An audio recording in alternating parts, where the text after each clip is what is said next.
Mateu chitsauko chegumi neshanu. Jesu anotuka wanyori navafarisi pamusoro petsika dzavo. Zvino vafarisi navanyori vakauya kuna Jesu vachibva Jerusarema vakati, vadzidzi venyu vanodarikireiko tsika dzavakuru, nokuti havagezi maoko kana vachidya zvokudya? Akapindura akati kwavari, nemiwo munodarikireiko murayiro waMwari nokuda kwetsika dzenyu? Nokuti Mwari wakati, kudza baba wako namai wako, uyezve anotuka baba kana mai afe zviro kwazvo. Asi imi munoti, ani nani anoti kuna baba wake kana mai wake, chero chinhu chamaiti ndingakubatsirai nacho chava chipo chondopa Mwari, wakadai angarega hake kukudza baba wake kana mai wake. Makashayisa shoko raMwari simba netsika dzenyu. Imi wanyengeri, Isaya wakaprofita kwazvo pamusoro penyu achiti, vanhu ava vanondikudza nemiromo yavo, asi mwoyo yavo iri kure neni. Asi vanondinamata pasina, vachidzidzisa dzidziso iri mirayiro yavanhu. Zvino vakadana vanhu vazhinji akati kwavari, teererai munzwisise. Chinosvibisa munhu hachizi chiya chinopinda mumuromo, asi chinobuda mumuromo ndicho chinosvibisa munhu. Zvino vadzidzi vakauya kwaari akati, munoziva kuti vaFarisi vakagumburwa vachinzwa shoko iri here? Akapindura akati, muti mumwe nemumwe usina kusimwa naBaba wangu vari kudenga uchadzurwa. Varegei, mapofu anotungamirira mamwe mapofu. Zvino kana bofu richitungamirira bofu, achawira mugomba ose ari mawiri. Petrosi akapindura akati kwaari, tidudzireiwo mufananidzo uyu. Iye akati, nazvino nemiwo muchigere kunzwisisa here? Hamunzwisisi here kuti zvose zvinopinda mumuromo zvinoenda mudumbu zvikazorasirwa kunze, asi zviya zvinobuda mumuromo zvinobva mumwoyo, ndizvo zvinosvibisa munhu.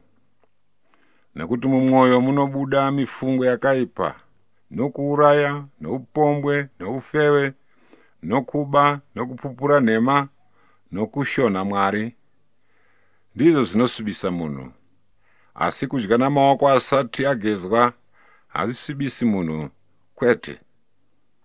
Jesu anoporesa mwanasikana womukadzi weKanani. Zvino Jesu akabvapo akaenda kumativi enyika eTire neSidhoni. Zvino wona mukadzi muKanani wakabva kunyika iyo, akadanidzira achiti, ndinzwirei tsitsi, Ishe, mwanakomana waDhavhidhi. Mwanasikana wangu wakabatwa kwazvo nomweya wakaipa. Asi haana neshoko raakamupindura. Ipapo vadzidzi wake wakauya wakamukumbira vachiti, mumuendise, nekuti anodaidzira ari shure kwedu. Asi wakapindura akati, ndakangotumwa kumakwai akarasika eimba yaIsraeri. Zvino wakauya akamunamata akati, Ishe, dondibatsira henyu. Akapindura akati, hazvina kunaka kutora chingwa chavana ndo kuchikandira imbwanana. Akati, hongu Ishe, kunyange nembwananawo dzinodya zvimedu zvinodonha patafura ravatenzi wadzo. Zvino Jesu akapindura akati kwaari, haiwa mai, kutenda kwenyu kukuru, zvamunoda ngazviitwe hazvo. Mwanasikana wake akapora kubva panguva iyo. Jesu anoporesa vazhinji. Jesu wakati achibva ipapo, wakaenda achitewedza gungwa reGarirea, akakwira mugomo, akagara pasi imomo. Zvino vanhu vazhinji vakauya navanokamhina kwaari, nezvirema namapofu nembeveve navamwe vazhinji, vakavaisa patsoka dzake akavaporesa.